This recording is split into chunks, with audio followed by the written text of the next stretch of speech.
ஏய்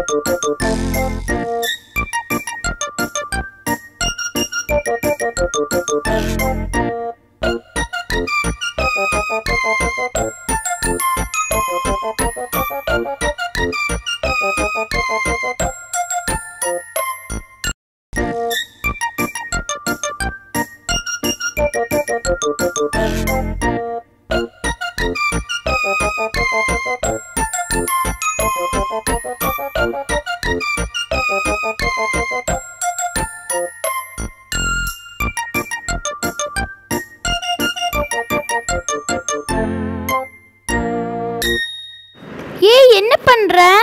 நான் இந்த ஊசியில் நூல் கோத்துட்ருக்கேன். ஏய் 1 hour இந்த ஊசிக்கு நூல் கோக்குற எங்க கூட? ஏய் குண்டூசியில் யாராச்சும் நூல் கோப்பாங்களா?